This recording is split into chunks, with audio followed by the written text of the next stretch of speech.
பொக்கரவி என்ன பண்ணுறாரு, சாவை கூட நான் மூஞ்சில முழிக்கூடாதுன்னாங்க. அதனால் இவர் என்ன பண்ணுறாரு, முகத்தை சிதைச்சு மூளைகளெல்லாம் வெளியில் வர அளவுக்கு கொடூரமான ஒரு சைக்கோ கொலையாளியாக மாறுறாரு. வட சென்னையில் தனுஷ் ஒரு படத்தில் சொல்லுவார், அதாவது முதல்ல நீ ஒரு கொலை பண்ணுறப்ப தான் பாவமாக இருக்கும், அடுத்தடுத்து நீ கொலையை பண்ணிகிட்டே போயிடுப்போ சர்வசாதாரணமாக இருக்கும்.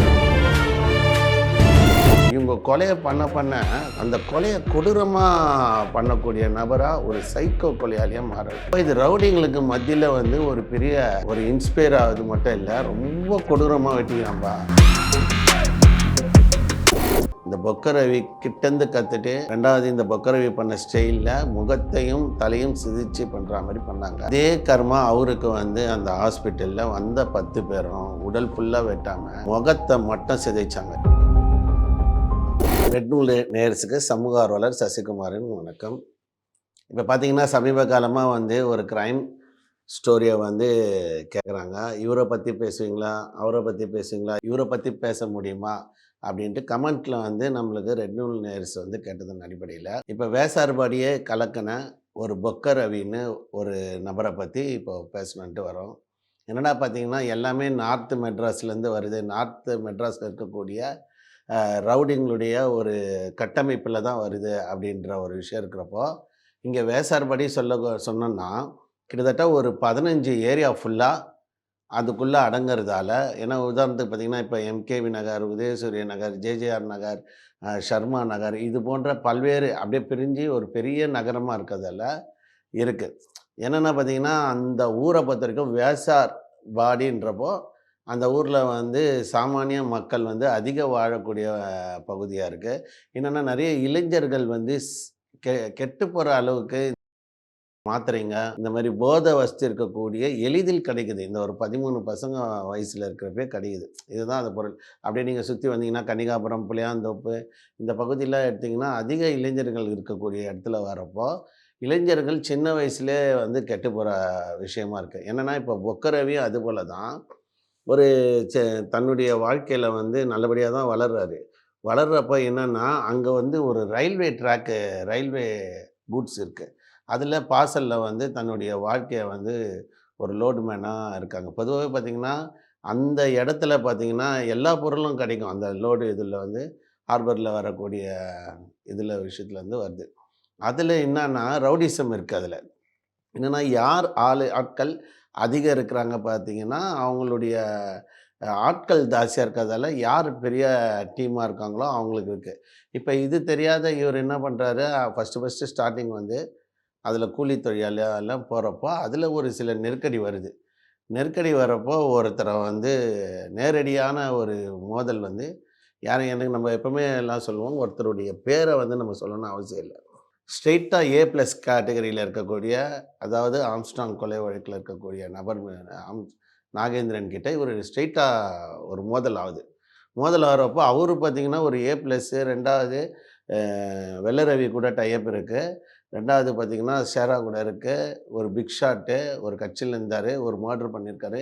இந்த மாதிரி தரவரிசையில் வரப்போ அவருடைய டீம் பேக்கப் பார்த்திங்கன்னா பெருசாக இருக்கிறப்போ பொக்கரவிக்கு அந்த மாதிரி ஒரு பேக்கப் இல்லை. ஆனால் தனி மனிதனாக பொக்கரவி இருக்கிறப்போ அவருக்கு ஒரு பேக்கப் வர்றப்போ அவரும் என்ன பண்ணுறாரு, தன்னுடைய ஆதிக்கத்தை செலுத்தினன்ட்டு சின்ன லெவலில் ஆரம்பிக்கிறார். ஃபஸ்ட்டு ஒரு பொம்பளையை தான் வெட்டுறாரு. அவர் இந்திரான்ட்டு சொல்லக்கூடிய நபரை ஃபஸ்ட்டு வெட்டுறாரு. வெட்டினோடனே கொஞ்சம் மாபு ஜாஸ்தியாகுது. அந்த பகுதியில் அவர் ஒரு 307 பண்ணுறப்போ ஒரு இதுவாக இருக்குது. பிற்காலத்தில் அந்த பொம்பளையும் உயிரோடு இல்லை, இறந்துடுச்சு. தொடர்ச்சியாக இவருடைய அட்டாக்குன்றது பார்த்திங்கன்னா சர்வசாதாரணமாக இப்போ வட சென்னையில் நம்ம இந்த படத்தில் தனுஷ் ஒரு படத்தில் சொல்லுவார், அதாவது முதல்ல நீ ஒரு கொலை பண்ணுறப்ப தான் பாவமாக இருக்கும், அடுத்தடுத்து நீ கொலையை பண்ணிகிட்டே போயிடுறப்போ சர்வசாதாரணமாக இருக்கும். இப்போ அந்த ஆங்கிளில் இவர் என்ன பண்ணிடுறாரு, அடுத்து 2006 ஒரு மர்டர் ஆகுது. 2007 சதீஷ்னு ஒரு பையனை வெட்டுறாரு. சதீஷை வெட்டுறப்போ அவர் கூலிப்படையாக தான் மாறுறாரு. என்னென்னா இப்போ இந்த சினி ஃபீல்டெல்லாம் பார்க்குறப்போ கொலை பண்ணுறது சர்வசாதாரணமாக பண்ணால் ஏரியா கெத்து, ஏரியாவில் ஒரு மாதம் ஆகுது. ரெண்டாவது பார்த்திங்கன்னா இந்த கொலை செய்யக்கூடிய நபர்கள் இப்போ இவர் மட்டும் இல்லை, பொதுவாகவே கொலை செய்யக்கூடிய நபர்கள் பார்த்திங்கன்னா கேஸ்காரெல்லாம் அண்ணன் தம்பி. எல்லா தரதுலேயும் ஒன்றாயிட்றப்போ இவங்களுக்குள்ள ஒரு குடும்பம் ஆயிடும்.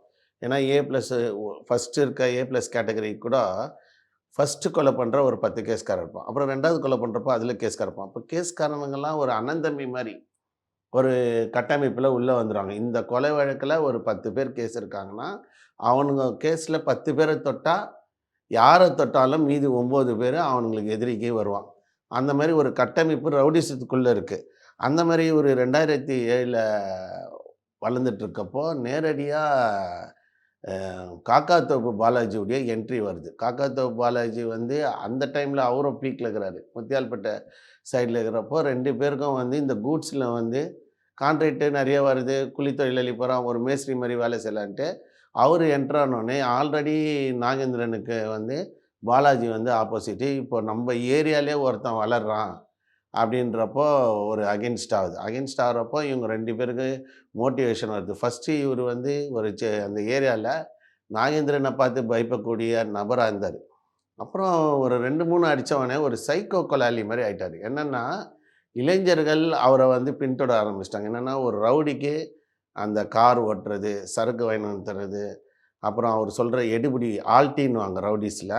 அந்த ஆல்ட்டி மாரி நெறைய பேர் வேலைக்கு சேர்ந்துட்டாங்க. இந்த கொருக்குப்பேட்டை, கொடுங்கையூர் சைடு, தண்டையார்பேட்டை இருக்கக்கூடிய பசங்க எல்லாம் இவரு பண்ணக்கூடிய கொலையில இன்ஸ்பயர் ஆயிட்டு வந்துட்டாரு. அதாவது நாளைக்கு ஒருத்தன் சாவ போறான்னா, நாளைக்கு ஒருத்தர ரூட் எடுக்குறாரு பொக்கரவைன்னா 100% செத்துருவான்.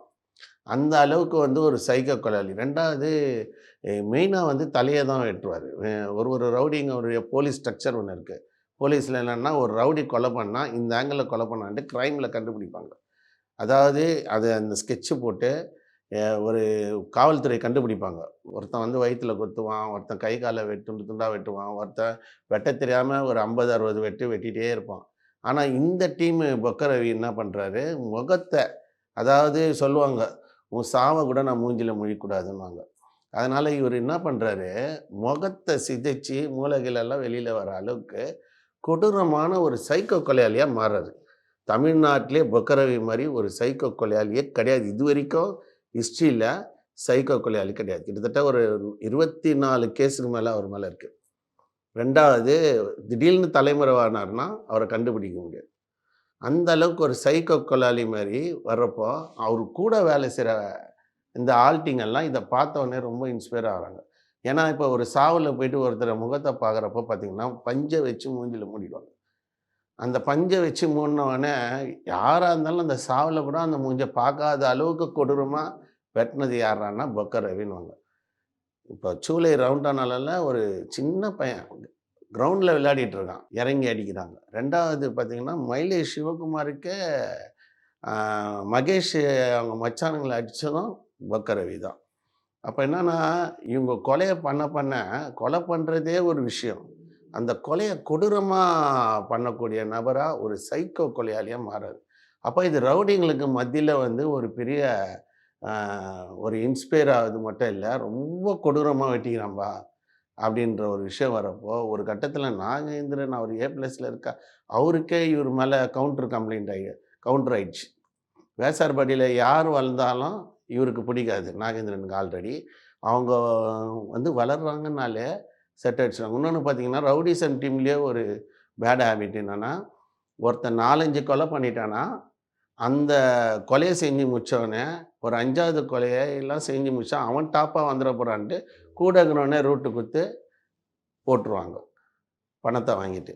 அப்போ பொக்கரவி வந்து இந்த அளவுக்கு சைக்கோவா தொடர்ந்து கொலைய பண்ணிட்டே வர்றாரு. நெறைய கொலைங்க. அவர் கவுண்டர் பார்த்தீங்கன்னா, காவல்துறையில வந்து மிகப்பெரிய ஒரு ஹிஸ்ட்ரி எடுத்துக்கிறாங்க. ஆனா, இதில ஒரு மிஸ்டேக் ஒண்ணே ஒண்ணு பண்ணிட்டாங்க. 2005ல வந்து புளியாந்தோப் டிசி தலைமையில வேலூர்ல நடக்கிற ஒரு மர்டருக்கு சரண்டர் ஆகுறாரு. அவரும் காக்காத்தோப்பு பாலாஜியும் சரண்டர் ஆகுறப்போ, அன்னைக்கே டிசி வந்து ஏற்கனவே நடந்த ஒரு நிகழ்வுகள்லாம் வந்து டைட் பண்ணி, இத ஒரு குண்டாஸோ, இல்ல கை கால நல்லா உடைச்சோ, இல்ல என்கவுண்டர் பண்ணியோ பொக்கரவிய சாகடிச்சிருந்தாங்கன்னா, அதுக்கப்புறம் கிட்டத்தட்ட ஒரு 10க்கும் மேற்பட்ட கொலைய ஸ்டாப் பண்ணியிருக்கலாம். ஏன்னா, ஒரு கொலைய வந்து எதார்த்தமா பண்றது வேற. ஒவ்வொரு கொலையும் கொடூரமான முறையில பொக்கரவி வந்து பண்றாரு. அதுக்கப்புறம் பார்த்தீங்கன்னா, இந்த சூளை நேரு ஸ்டேடியத்தாண்ட ஒரு கொலை பண்றாங்க. அதுக்கப்புறம் டிஸ்ட்ரிக்ட் விட்டு டிஸ்ட்ரிக்ட் போய் மயிலாப்பூர் டிஸ்ட்ரிக்ட்ல பண்றாங்க. நிறைய இடத்துல பண்ணுறப்போ, இவருடைய ஆதிக்கம் வந்து மிகப்பெரிய விஷயமாகுது. அந்த சைட்ல இவர பார்த்து சில பசங்க வந்து அதே மாரி பண்ண ஆரம்பிச்சுட்டாங்க. இங்க தான் வந்து இளைஞர்கள் வந்து சீர்கெட்டதுக்கான ஒரு பெரிய விஷயம். இன்னைக்கும் பொக்கரவி கூட்டாளிங்கன்ட்டு சொல்லக்கூடிய ஒரு 50 பேருக்கு மேல ஏரியால இருக்காங்க. அந்த 50 பேர்ல கொஞ்சம் பேர் திருந்திட்டான். ஆனா கொஞ்சம் பேர் பண்ற கொலைகள் பார்த்தீங்கன்னா, கொடூரமான கொலையா இருக்கும். தலையே இருக்காது. ஒருத்தனுக்கு தலையே இருக்காது. நீங்க வழக்கறிஞர்கள் உட்பட யார வெட்டினாலும் நீங்க பாருங்க, அந்த ஸ்டைல் வந்து கண்டுபிடிப்பாங்க. எப்படின்னா, நம்ப இந்த சூழியில ஒரு கொலை நடக்குது. சென்ட்ரல் கல்லறையிலேருந்து ஒரு பையன் கார்த்தின்னு வரான். அந்த பையனும் வந்தப்போ சூழியில ஒரு நடராஜ தியேட்டராண்ட நிக்கிறப்போ, அவன அடிக்கிறாங்க. சந்து உள்ள டிகே முத்தூர்ல. அந்த கொலை ஆனோனே ஃபர்ஸ்ட்டு 2 பேரும் மொளகாத்தூள போட்டுடுறாங்க மூஞ்சில. மூஞ்சில போட்டவொன்னே அவன் கண்ணு எரியுதுன்ட்டு பைக்லேருந்து கீழ இதுவாகுறப்போ, 2 பேர் மொளகாத்தூள் பைக்ல போட்டுறானுங்க. அவன் வந்த பைக்கு கீழ கண்ணு எரியுதுன்ட்டு கசக்கறதுக்குள்ள 4 பேர் ஆட்டோல வந்து மிகப்பெரிய கொடூரமாயிடுச்சு. அத காவல்துறை 4 மணி நேரம் கழிச்சு கண்டுபிடிக்கிறாங்க. எப்படி கண்டுபிடிக்கிறாங்கன்னா, சிசிடிவி ஃபுட்டேஜ்ல எல்லாம் சின்ன சின்ன பசங்களா இருக்கிறாங்க. அப்புறம் யார் பண்ணாங்கன்ட்டே தெரியல, அந்த கொலைய. அதுக்கப்புறம் ஃபோட்டோகிராஃப்லாம் வந்து ஃபோட்டோ எடுத்து ஸ்கெட்ச் எல்லாம் போட்டவொன்னே, இது வந்து பொக்கரவி டீம்ல யாருன்னா வந்து போட்டிருக்கலான்ட்டு சந்தேகத்தின் அடிப்படையில, பொக்கரவி கூட இந்த அதாவது நான் தான் சொன்னேனே கார் ஓட்டிக்கின்னு இந்த ஆல்டியா அப்படின்னு தான் ஒரு பையன் பண்ணியிருக்கான்றது வெளிச்சத்துக்கு வந்தது. அந்த மாரி போலீஸே வந்து ஒரு கொலைய பார்த்து, அந்த கொலையிலேருந்து ரூட் எடுத்து அதாவது கொலை பண்ணவன கேமரால பார்க்கலாம். இல்ல வந்து கொலை பண்ணவன யாருனா சாட்சி சொல்லி தேடி பண்ணலாம். அந்த அளவுக்கு கொடூரமா வெட்டுற ஒரு நபரா மாறுனது இல்லாம, தன்னை சுத்தி இருக்க அந்த பகுதியில இருக்க இளைஞர்கள, இவர போலயே பண்ண வச்சுட்டு போறாங்க. இதுதான் இந்த பொக்கரவி வந்து செஞ்ச விஷயமா இருக்கு. 2வது பார்த்தீங்கன்னா, இந்த அளவுக்கு அவர் இன்ஸ்பயர் ஆகி வர்றதுக்கு காரணம் 2012ல அவர் ஃப்ரெண்டு ரஞ்சித்ன்னு ஒருத்தர் இருக்கிறாரு. அவர வந்து அந்த பகுதியிலேயே வளரக்கூடிய அதாவது நாகேந்திரனுக்கு செல்ல பிள்ளையா காமேஷ்ன்னு ஒருத்தர் வளர்றாரு. அந்த ரஞ்சித் வந்து என்ன பண்றாரு, மர்டர் ஆவுறாரு. இந்த காமேஷால. அதுக்கு பழி தீர்க்க நேரடியா நாகேந்திரன் அவர பகைக்கிறதுக்கோசம் காமேஷையும் பொக்கரவி அடிக்கிறார். ரொம்ப கொடூரமா கொலை பண்றாங்க. அப்ப என்னன்னா, இந்த இந்த இடத்துல தான் நம்ம போலீஸ கேட்க வேண்டியது. 2005ல புடிச்சாங்க விட்டுடுங்க.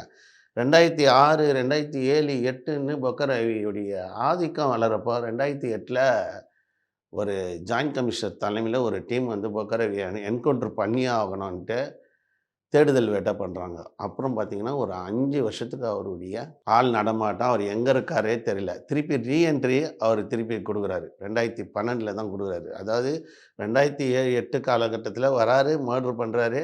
அந்த மர்டர இவரு தான் பண்றாருன்றது தெரியிறப்ப, திருப்பி ரீஎன்ட்ரி 2012ல குடுக்குறப்போ, காவல்துறைக்கு மிகப்பெரிய சவாலாகி, ரவுடீஸ் கேங்லயே வந்து எல்லார்கிட்டயும் சொல்லி, ஒரு நெட்வொர்க்க ஃபார்ம் பண்ணி, இவர வந்து புடிச்சே ஆகணும்.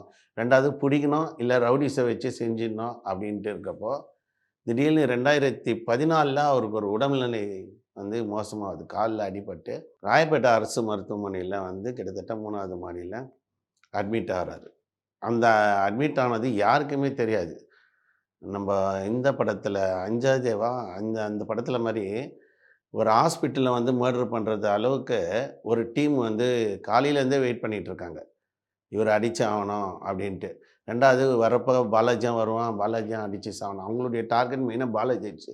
ஏன்னா பொக்கரவி வந்து பாலாஜிய டிபெண்ட் பண்ணின்ட்டாரு. பொருளாதாரத்தில இல்லாததால பாலாஜிய டிபெண்ட் பண்ணாரு. இப்ப 2 பேரையும் அந்த இடத்துல அடிக்கணுன்னு, கிட்டத்தட்ட ஒரு 4 டீம சேர்ந்த கேங்கு ஒரு 15 பேர் ராயப்பேட்டை ஆஸ்பத்திரியில காலையிலேருந்து சாயந்தரம் வரைக்கும் அந்த ஆஸ்பத்திரிய சுத்தி ஒரு ரவுண்ட் பண்ணியிருக்காங்க. அந்த இடத்துலயும் போலீஸ் வந்து அ சரியான ரோந்து பண்ணியிருந்தா, அந்த கொலைய நிறுத்தியிருக்கலாம். ஆனா செய்த பாவம் வந்து கர்மம் வந்து யாரையுமே விடாது. எப்படின்னா, அந்த டைம்ல வந்து பாலாஜிக்கு யாரு சொன்னாங்க தெரியாது. அந்த நேரத்தில அவர் வராததால, சரி வந்தது தான் வந்தோம். பொக்கரவிய அடிச்சிடலான்ட்டு அந்த டீம் வந்து ஃபார்வர்ட் ஆகுது. ஏன்னா ஏற்கனவே அந்த இடத்துல காம்பேஷன்றவன சாவச்சதால பபுலு தலைமையில தான் வருது. பபுலுன்ற பையன் அப்போ அந்த இடத்துல ஃப்ரீயாவும் ஒரு 3 கொலை பண்ணிட்டே இருக்கான். அப்போ அந்த பபுலு டீம்ல தான் கிட்டத்தட்ட கேங் வந்து விசாரிப்படி அதாவது நாகேந்திரன் உள்பட இன்னொரு 3, 4 டீம்லேருந்து பக்ரவியால பாதிக்கப்பட்டவங்க எல்லாம் இழந்தவங்க. கிட்டத்தட்ட பார்த்தீங்கன்னா, அந்த டீம் எல்லாம் ஒண்ணு சேர்ந்து இவன வெட்டி சாவடிக்கணுன்ட்டு முடிவு பண்றாங்க. ராயப்பேட்டை அரசு மருத்துவமனையில ஒரு 10 பேர் மேல போயிடுறாங்க. கீழ ஒரு 4, 5 பேர் இருக்காங்க. ஆனா போலீஸே வந்து எஃப்ஐஆர்ல வந்து 10 பேர் தான் காமிக்கிறாங்க. ஆனா வந்தது வந்து ஒரு 15. ஏன்னா எல்லாருமே சண்டை போடுவாங்க. பொக்கரவையும் வெட்டுவாரு. ஆனா அவர் கெட்ட நேரம் கால்ல சனியன் பிடிப்பன்னுவாங்க. அது மாரி கால்ல வந்து அவருக்கு அடிபட்டதால போமுல்ல. அவரு கூட 2 பேரு ஆல்டின்னு சொல்ல மாரி கேஸ்காரங்க தான். அவர் கூட 2 பேர் இருக்காங்க. அதையும் மீறி இந்த டீம் இருக்காங்கன்ட்டு இன்ஃபர்மேஷன் குடுக்குறாங்க. குடுத்தவொன்னே பார்த்தீங்கன்னா, மேல ஏறி சரம் மாரியான ஒரு தாக்குதல். எப்படி மத்தவங்களெல்லாம் அவரு என்ன பண்ணாரோ, அதே ஸ்டைல்ல கர்மா யாரையும் சும்மா விடல. அதாவது குறிப்பிட்ட பீரியட் தான். ஒரு 2000த்துல ஆரம்பிக்கிறாரு. 14 வருஷம். 7, 7, 14 அதாவது இரட்டை வருஷம் வாழ்க்கை தான். ஒரு 2 ஆயுள். அதாவது 2000த்துல ஆரம்பிக்கிறாரு ரவுடிசம் லைட்டா. 2005ல ஃபவர் ஆறாரு. 2007, 6, 7லலாம் நல்லா நெறைய கொலைகள் பண்ணினே வராரு. டாப் ரவுடிஸா இருக்காரு. இதுல ஒரு விஷயம் என்னன்னா, அவரு கீழ வந்து நெறைய வைரஸ் மாரி, ஸ்லீப்பர் செல் மாரி நெறைய பேர அவர அப்சர்வ் பண்ணி இளைஞர்கள் வந்து அந்த ஏரியா பகுதியில ஆயிட்டாங்க. எத்தனை ஒரு 50 பக்கரவைக்கு மேல அந்த சிந்தனை கொண்ட நபர்கள் இருக்காங்க. இன்னைக்கும் அவங்க செய்ற கொலைகள்லாம் ஒருத்தனுடைய தலைய ரொம்ப கொடூரமா வெட்டுறதுக்கு காரணம், இன்னைக்கு சென்னை மட்டும் இல்ல, தமிழகம் முழுவதும் இந்த பொக்க ரவி கிட்டேருந்து கத்துட்டு, 2வது இந்த பொக்க ரவி பண்ண ஸ்டைல்ல முகத்தையும், தலையும் சிதைச்சு பண்றா மாரி பண்ணாங்க. அதே கர்மா அவருக்கு வந்து அந்த ஹாஸ்பிட்டல்ல வந்த 10 பேரும் உடல் ஃபுல்லா வெட்டாம, முகத்த மட்டும் சிதைச்சாங்க. எப்படி ஒரு சாவுக்கு போனா கடைசி நேரத்தில ஒருத்தர் முகத்த பார்க்காத அளவு பண்றாங்கன்றப்போ, மூஞ்சில நல்லா ஆழமா வெட்டி சிதைச்சு பக்ரவி ஹிஸ்ட்ரி வந்து ஜூலை மாதம் 2014 அன்னைக்கு முடிச்சுட்டாங்க.